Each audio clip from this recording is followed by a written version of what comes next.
Good morning, dear students. How are you all? I suppose you all are fine and healthy. Okay, children, today we are going to see direct and indirect speech. We are going to take a new lecture which is supposed to be one of the most important chapters in your English grammar book. Okay, as you already know, most of the students, 95% of the students, they consider to be the three topics to be the toughest in their grammar. Which are they? First is the tense. Okay, first is the tense. Second, a little difficult, direct and indirect speech, which is also called as narration. Okay, what is the spelling here? Narration. N-A-R-R-A-T-I-O-N.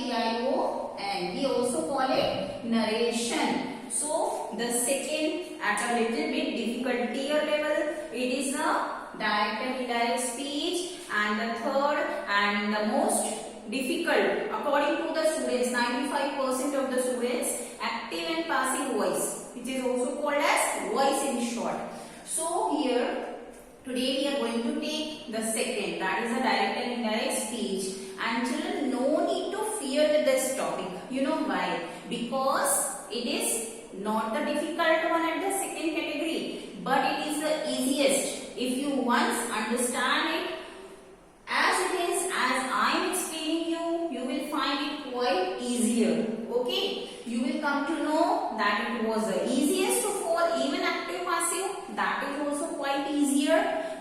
The thing required is that you have to get through the things. Means you have to understand the main concept, main rules, how to solve or how to change the sentences. So what is required here? Your knowledge of following these rules. When we go through the examples directly, you know what happens, children? Some students, why do they feel 95 to 95% of the students feel this topic is as a difficult one, these three topics?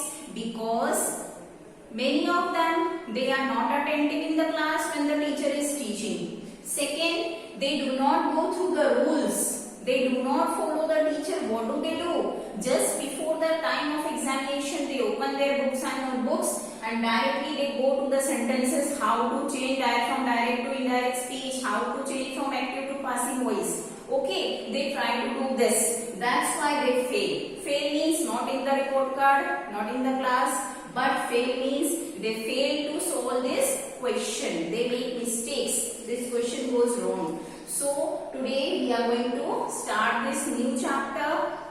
As you can see on the board, I have mentioned some of the things, and from the very first lecture you have to be very careful and very attentive. Then I promise you will be able to get through this chapter, and it will be your statement, wow, it was so easy. Yes. So the name of the chapter is narration. Also, we call it as direct and indirect speech. Now, before starting, before coming to the theory portion, I would also like to tell you one more thing. What is that? Whenever, right now I am talking to you. Whenever we converse with someone or somebody, what do? We speak some words, right? We speak some words. As since the last 5 minutes, I have spoken so many words in English to you, right? So, we use a certain pattern. We use a certain type of a language. And there are two ways of communicating our things to someone. When somebody is talking to another party, you know, two parties are involved in every conversation. I, who is the speaker, who is speaking, is the first person. The second person who is listening to me. Right now, you are watching my video, you are listening to me, you are the listener. Okay, when you are in the classroom, there also, you are listening to the teacher, you are the second persons. You all are in the second person category. And the things we are talking about. Right now we are talking about this chapter, so this is the third party. If we are talking about the principal sir will be the third party in our communication. And Okay, we no need to go through all these things. How many persons are there? The main thing is what I want to give you is the first person is talking to the second person. Okay, I am talking to you. So if I want to convey something to you, if I want to deliver principal sir's message to you, suppose Children's Day is approaching and the principal sir takes the meeting of all the staff members how to arrange Children's Day. So what does he do? He calls all the staff members in his office. He delivers certain messages. He gives certain points that we have to deliver to the students in the classes. Okay. So when we come to the class, we all teachers, I talk about myself. I can do it in two ways. I can converse his words in two ways. One, I can tell as it is the language of the principal. Okay, whatever he has delivered to us, whatever he has told us, same language I will transmit to you without making any changes in any word spoken by him. The second is, what I can do? Second is, I can change the words but not the meaning. I can use my own words to deliver his message to you without changing the meaning of his message. Same message will be conveyed to you but in another style, but in another pattern. So the first one, when I convey his words as it is, when I deliver to you his words as it is, that will be the direct speech because I have not made any changes in the principal's spoken words or principal's speech. Okay. The second is when I change some words, not the meaning. Remember, we cannot change the meaning of anybody's speech. Okay. So when I change some words, not the meaning, and deliver principal's message to you, that will be second type of narration or speech, that is called indirect speech. What is the meaning of this word speech? Speech means the words are spoken by somebody. Okay, let us come to the practical example. The students, I am not the student of course, but I am taking your part. Okay, so you the students, or generally even most of the teachers, what do we assume speech to be? We think a speech is some words, a long essay type format spoken on the stage on any function. When a person delivers a few words or more than a few words on the stage in front of the audience, in front of the public, we consider it to be the speech. But that is not the speech. The word speech is derived from the word speak. S-P-E-A-K, speak. We will remove this A-N-K and we write as E-C-H. We add E-C-H, speech. So speech word is derived from the word speak. Speak means to say something or to tell something. Okay. Whenever we say something or tell something to somebody, we call it speech. Right? So this is what is the meaning of speech. Whatever I am telling you since last 5, 10, 15 minutes, what is that? That is my speech. Why I am not giving a lecture, I am not reciting an essay for you. I have spoken so many words in front of you. That is what? That is my speech. Okay. So now we have to see the speech. This is the main part of the topic here. Okay. Now I would like to tell you one more practical example, a simpler example. Sorry. A boy or a girl. Let us suppose a boy of class 4th or 5th. Okay. He has completed all his work in the class. Maybe he is an average student. He is not a good student. He is an average student. He has completed all his work today in the classroom. And he shows his work to his teacher. His homework, his classwork to his teacher. What does his teacher do? His teacher is very happy because he was not supposed to do his work daily. Okay, he was an average mediocre category of student. So he was not of that category does his work daily. Clear? So what happened? What happened? His teacher got very happy. Oh, today this boy has done his work up to date. His homework is also complete. CW classwork is also complete. So teacher is very happy and teacher gives a statement. Teacher gives one speech to him. Oh, you are a very good boy. Let us keep some name. Let us suppose his name is Rohit. So teacher says, oh Rohit, come here. Shabash beta, you are a very good boy. Today I say you are a very good boy. You can do it in future also. Okay, so you are a very good boy. Remember the words spoken by the teacher. You are a very good boy. Okay, the classroom continues, school continues, and when the school is over that day, all the students rush home. As soon as he is very happy, the whole day the teacher gave him a comment first time that he was a good boy. So very happily he rushes to his home, reaches home, shouts, oh mama, mama, come here, come fast, come fast. You know what happened today? Now remember, you have, you know the words spoken by the teacher. Now you see how that boy converses his dialogue, teacher's dialogue to his mother. He can do it in two ways. Okay, mama, mama, come here. I'll tell you. Today I am very happy. You know what happened today in the school? Mama will also be very curious to know, very eager to know. Oh, what happened today in the school? Yes, beta, tell fast what happened. Mama, it's very good news. My teacher told, what he will say? My teacher told me, you are a very good boy, as it is in the words of the teacher. What did his teacher say? Rohit, you are a good boy. So what Rohit will tell his mother? Mama, my teacher told me, Rohit, you are a good boy.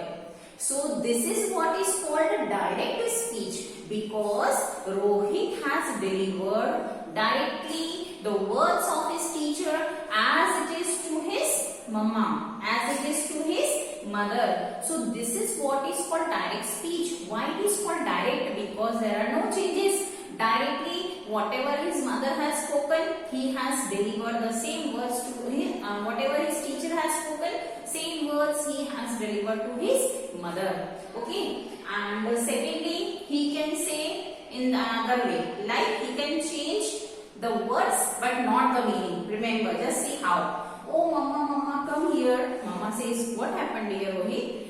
Mama, come here. A good news is there. You know what happened today? My teacher told me that I was a good boy. My teacher told me that I was a good boy. Have we changed the meaning? Rohit is still good now. Have we changed the meaning? No, we have not at all changed the meaning.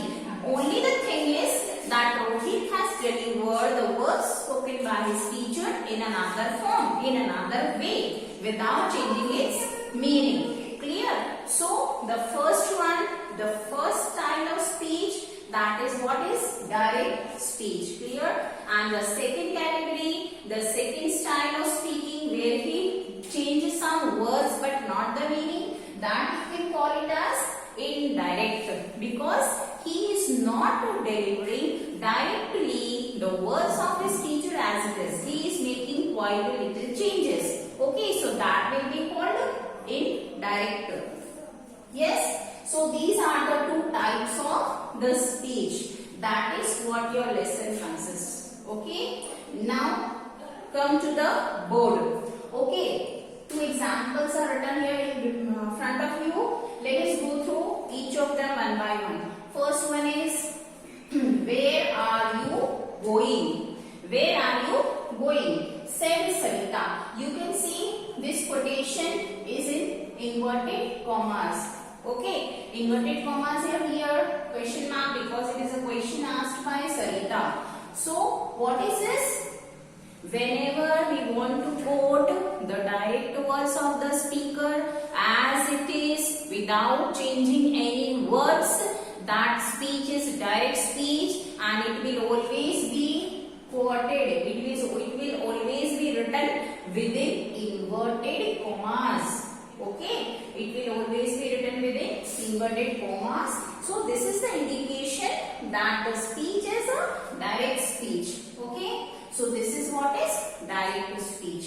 Come to the second example. She said to you. What did she say? I am going home. You can see I means I is not for your teacher, for me. I is for her because she is speaking. She said to you, I am going home. She is telling about herself that she is going home. So this is also direct speech. The second indication of direct speech is you can see the inverted commas over here. Okay, since these words of her are in the inverted commas, this is also an indication that it is the direct speech. So these two sentences are in the direct speech. One indication is that the words of the speaker. Who is the speaker in the first sentence? Sarita. In the second sentence, she, female is the girl or a lady, woman is the speaker. So these are the words of the speaker spoken directly as it is in his or her same words without changing any meaning. So this is what is called direct speech. And also better remember, direct speech is always quoted, is always written in the within the inverted commas. Okay, so you can see here. Yes. Now, how can you define? Come to the definition of the direct. How can you define the direct speech? Look here. The expression of the speaker's words. Expression means whatever he wants, not the facial expression. Whatever he wants to express, his feelings, his talking to you, the expression of speaker's words in his or her original form. So this is the original form when we do not change the words. That is called the speech in the original form. Is called direct speech. When we do not change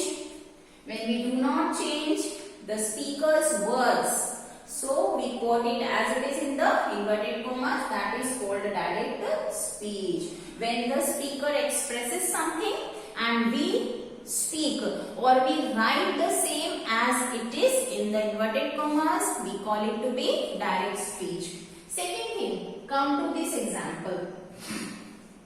Sarita asked. Okay, the same we can write it in another form. Sarita asked me where I was going. Okay, so see, where are you going? Said Sarita. Whom she said? Sarita is telling me. Assume that Sarita is asking me, where are you going? So when I want to tell you, Sarita asked me something. How can I say? I can tell it to be, Sarita asked me where I was going. Meaning is the same. Meaning is the same. So here you can call it to be indirect because some words have been changed and there are no inverted commas here. You can see no inverted commas here used.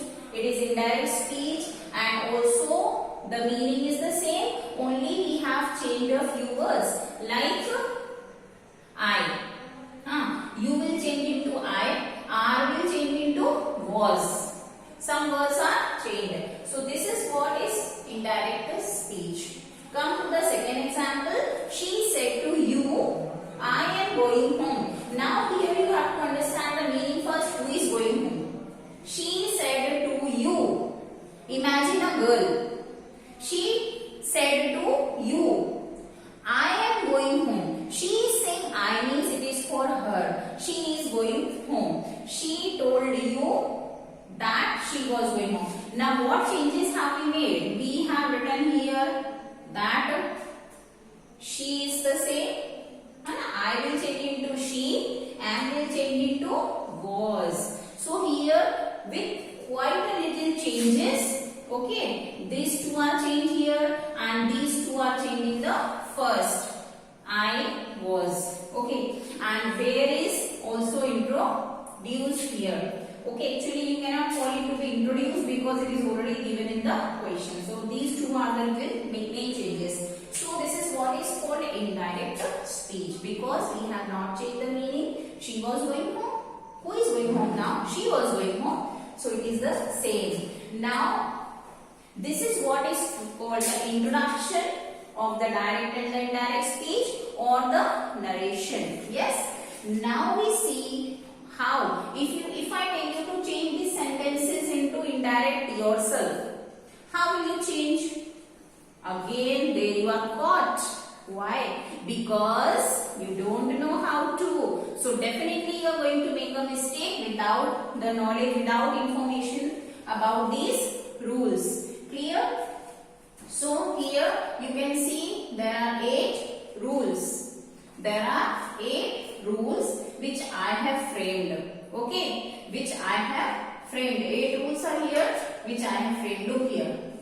Remove the comma. I will only tell you in the general in this lecture. In the second lecture, we are going to deal with each of these rules one by one. From second lecture onwards, we are going to deal with them in detail. In this lecture, otherwise, if I am going to explain you in this lecture itself, it is going to be a lengthier one. So, what I will do is, I will give you a introduction of these rules in brief. And then from the second lecture onwards, we will go through them in detail one after the other. Okay. So, what is that? See, if you observe these two sentences, first one of the direct and first one of the indirect, you can see what changes we have made. Remove the comma. Where is the comma? In the first one there is no comma since there is a question mark. So, we have removed this. Okay. If you see in the second sentence, okay, here comma is removed. You can see there is no comma in between. So this comma will be removed. Then conjunction, introduction of conjunction. Beta first one sentence in the direct speech, it is a interrogative sentence. So there are how many types of sentences? 4: assertive, imperative, interrogative and exclamatory. Of course, optative is also there, but generally there are 4. So, it depends on the type of sentences also. The rules are different for different types of sentences. So, in the questions, in the interrogative sentences, we have to remove this question mark. And in the second, when you talk about the second sentence, this comma will be removed. You can see here there is no comma here. Okay, there is no comma here. So, and we have introduced this conjunction that in the interrogative sentences, no conjunction will be there. Directly we have to start with the question word. Or one more, there are 2 types of interrogative sentences. Clear? But a sentence by sentence we will be going in the upcoming videos, upcoming lectures. So that conjunction is introduced in the assertive sentences. Third is remove inverted commas. You can see these inverted commas in both the sentences, they have been removed. There are no inverted commas in the indirect speech. So third one is we have to remove the inverted commas. Okay. Fourth changes in the reporting verb. Now I have not classified the sentence into different types, like this portion where the speaker introduction of the speaker is there. She said to you. This is what is called the reporting verb part. What is this called? Reporting verb part. In short, you can say RV. This is what? Reporting verb. Here, said to. What is the verb here? Said to is the verb. Said is the verb and she is the object of the reporting verb. You is subject, sorry. She is the subject of the reporting verb said to. You is the object of the reporting verb said to. Here also Sarita said, Sarita said. Sarita is the subject, not the object. Sarita is the subject and she is asking me, where are you going? So I am the object. Clear? So changes in the reporting verb. And this part, the speech within inverted comma, this speech is called the reported speech because the speaker has reported that speech. Reported means said, spoken. Okay. So this speech, actual speech is called the reported speech part. Okay, RS. Now see, so there are some changes we have to make here. Like changes in reporting verb. Look here. Reporting verb said to is changed into told. The second sentence of both you can see direct and indirect. Said to will be changed into told. Said here in the first sentence of both direct and indirect. Said Sarita. Said is changed into asked. Okay. So there are certain changes in the reporting verb. Okay. Don't worry. Here I am going a little faster because I am giving you only an introduction of these rules, and in the upcoming videos we are going to deal with them in detail. There the things will be more clear to you. Okay, after that, fifth changes in the tense. Look here, are and going. Are and going is changed into was going. So tense is also changed, you can see. In the second one, am going, was going. Same. Yes, are going is changed into was going, am going is changed into was going. So we have to change the tense also.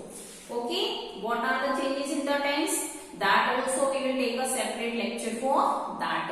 So only you have to remember in this lecture how many rules are there we have to follow. Sixth is changes in the subject of the reporting verb. Look here, Sarita, here she. So here it will be changed. Like subject we cannot change. She, you cannot make it he. Sarita will not change into Kavita. It will be the same. But what changes I need to say? These changes in the subject of reported speech rather. Okay. So here these pronouns you, I, they will be changed according to the subject of the reporting speech, right? So subject will change accordingly, subject of the reported speech. Then changes in the object of reporting verb. This object again here it is reported speech. Like she said to you. What you will say here? She told you, it will be the same. I am going home. Suppose it is give your notebooks to me. She said to you, give your notebooks to me. Who is me? She. She said, give your notebooks to me. She said. So me is for her only. So it will be changed into her. She told you to give your notebooks to her. So object of the reported speech also will change according to the subject and object of the reporting verb part. This is your reporting verb part. Okay. Now next change, last change is the changes in the words indicating nearness of time or place. Some words are there in the reported speech part, like here will change HERE. Here better I will deal with this also in separate lecture. Here I am giving you only an example. Like here will change into there. Okay, ago will change into before. Such type of other words. Words indicating nearness of time and place. Here is place. Ago is for time. Ago stands for time. So words, some such type of words are there, like today. Today stands for nearness in time. Okay. Tomorrow stands for nearness in time. All these words will change. Today will change into that day. Tomorrow will change into the next day, the following day, or the day after. So this way we are going to change some words which indicate nearness into the words of farness. Clear? So these are what all the rules and introduction, and what is direct and indirect speech I have introduced to you, and from the next lecture onwards we are going to discuss all these rules in detail one after the other. Till then you have to go through the video nicely. Okay, understand. If you are not able to follow it once, you have to go through the repetition of the video. Okay, please watch again. So till then, keep practicing. Thank you. All the best.